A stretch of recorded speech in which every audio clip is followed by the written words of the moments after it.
Hello, this video is a tutorial on Chapter 10 out of our textbook, Comparison of Two Means Using Hypothesis Testing. You'll notice that this is in comparison to our previous Chapter 9, where we were doing one sample hypothesis testing. And recall that in that situation, it's a one sample mean compared to an industry average, a test value, or hypothesized value.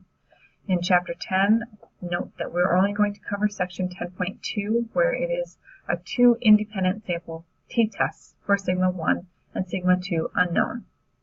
Also remember that when sigma 1 and sigma 2 are unknown, we are using the t-distribution table, versus when it is known, we are using the z-distribution table. So hypothesis testing is used in the comparison of two population means to determine whether a statement about two population means, the null hypothesis H null, should or should not be rejected. Take a moment to look at this table here.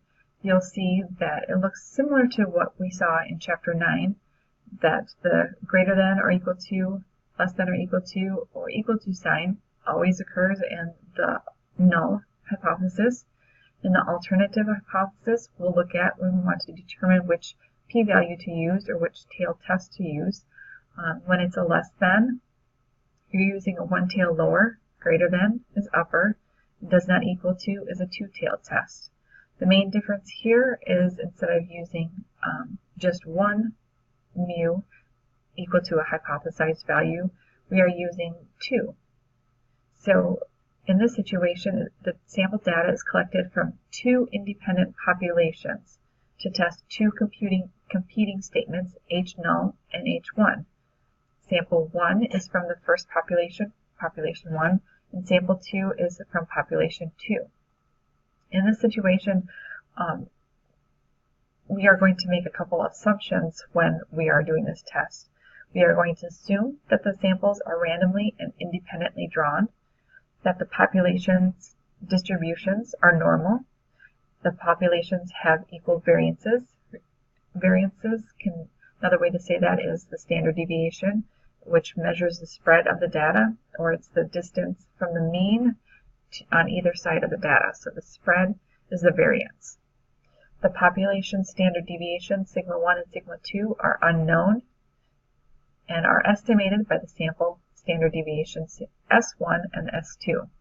This is what we did in Chapter 9. When you don't know, when the problem does not give the standard deviations, you use the sample standard deviations. You'll note that an Excel file will include two columns of data, one set of sample data from each population. Tutorials will be provided for the Excel, and we don't need to worry about the SPSS piece of this. Again, this is set up in the same management format that we used in the prior section, where our hypothesis is in Section 1. Section 2 is the decision rule and the decision, which is, in this case, the decision rule we're stating, and it's going to be the exact same as prior.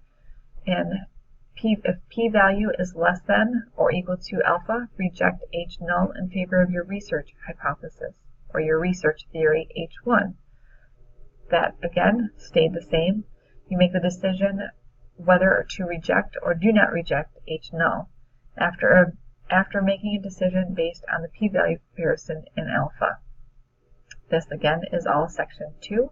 Section 3 in the manager's report is your conclusion, sticking with when we're using the 0.05 alpha, you're wanting to use the 95% confidence. Chances are 19 out of 20, or 95%, that the data supports or does not support the null hypothesis. You can use this exact wording. You just have to decide if it's supporting or not supporting. And then you need to provide an additional statement that explains the conclusion in terms of its significance. We'll do some examples in class and on video. A couple additional notes to make on the T procedure. The assumption that the population variances are equal is very difficult to verify. So you may find that the results may not be satisfactory, especially if the sample sizes N1 and N2 are very different. meaning if your sample sizes are 50 as compared to 500, you might end up with variances that are going to be different just based upon the sample sizes that you're pulling. And sometimes population variances isn't known because the population, that's just not something that is known to begin with. So in our situation, we're using the T procedure that assumes unequal variances. And whether or not they are actually equal, it's not going to really have much bearing for most applications, and in general practice, it's not used. And you will see that in our problems in the course, it's not going to have a large or any effect on the p-value and the decision to reject or not reject the H-null. For Excel users, you can look in your textbook on page 473 through 474. If you click on the data analysis t-test, two samples assuming unequal variances, it does all the work for you. Excel is very handy with that. So we're going to just pull an Excel file here randomly, and you'll see in your data tab the data analysis button, and you can look at the t-test assuming unequal variances. And first range fills in, second range, sample 2. We are assuming a hypothesized mean difference of 0. We are assuming that they are equal. And I'm putting labels in there because the first heading was our label. Our alpha is 0.05. We're going to do an output range. Right here on the same one is fine. And just like that, it does all the work for you. You just have to be able to interpret the results. So that concludes this brief tutorial on Chapter 10, Section 10.2 on comparison of two means using hypothesis testing.